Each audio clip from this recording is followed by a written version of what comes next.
The revolutions in Mexico became hard to ignore, especially along the Texas border. Mexicans blamed the U.S. for much of their misery and took it out on American property. President Woodrow Wilson responded by mobilizing the United States Army of 54,000 men, as well as 150,000 National Guard troops. Many of these soldiers boarded trains heading for Texas, New Mexico, Arizona, and California. Tempers flared along the Rio Grande, and many feared a full-scale war between the nations. Texas Governor Oscar Colquitt ordered the Rangers to step up their patrols as well.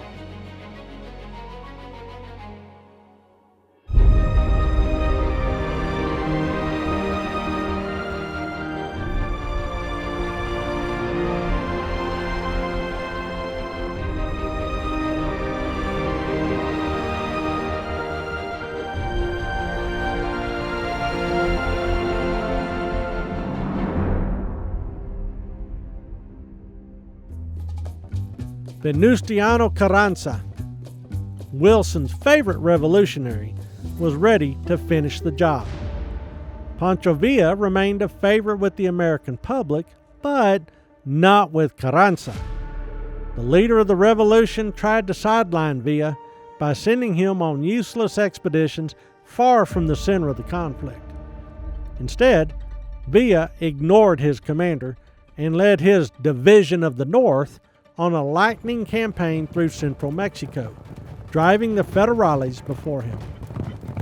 On June 23, 1914, he scored his greatest victory at the Battle of Zacatecas, and Huerta's army collapsed.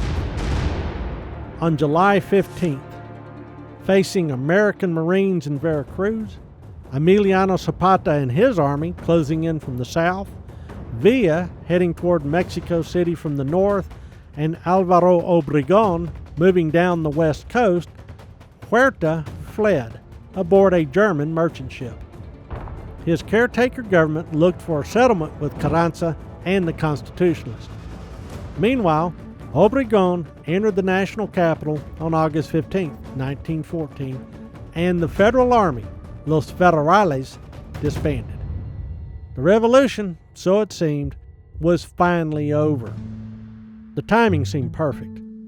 Disturbing news was pouring out of Europe that same summer. The major world powers mobilized their vast resources and, by August, had begun a massive war that promised to shake the very foundations of the international order. Events in Mexico seemed minor compared to the news of British, French, and Russian armies crashing into the forces of Germany and Austria-Hungary. There were other international events of note as well. The same day that the Constitutionalists entered Mexico City, the United States opened the Panama Canal. That same day, U.S. troops in Veracruz began leaving for home.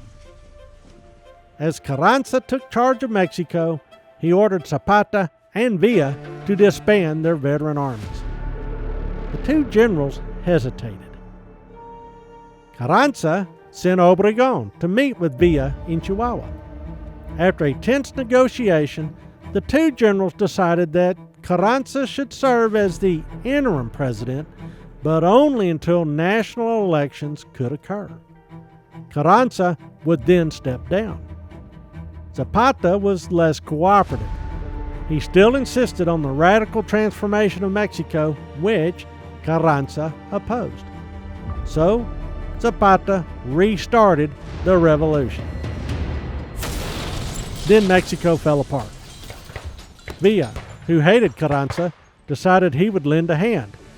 Obregón, shocked, abandoned the capital and led his army and Carranza's government to Veracruz, recently vacated by the Americans. Zapata and Villa, largely unopposed, met for the first time and marched their troops into Mexico City.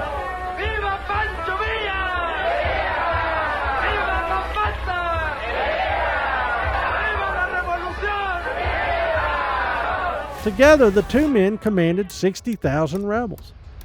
Vowing to cooperate, the generals made plans to march on to Veracruz and end Carranza. What they would do after that, though, remained unclear. Neither seemed to be in charge. Mexicans, tired of the war and its chaos, streamed into Texas. Texas Rangers and U.S. troops attempted to stem the flow of immigrants. These refugees were entering the state at a prosperous time. On November 10th, the Houston Ship Channel opened, and Texas Petroleum and cotton headed to distant markets. It came just in time. New oil discoveries, Diamond Mound and Barber's Hill, came in nearby. That same month, Texas voters elected James Ferguson governor. Across the state, things seemed to be business as usual. But many sensed there was trouble brewing on the Rio Grande and across the Atlantic.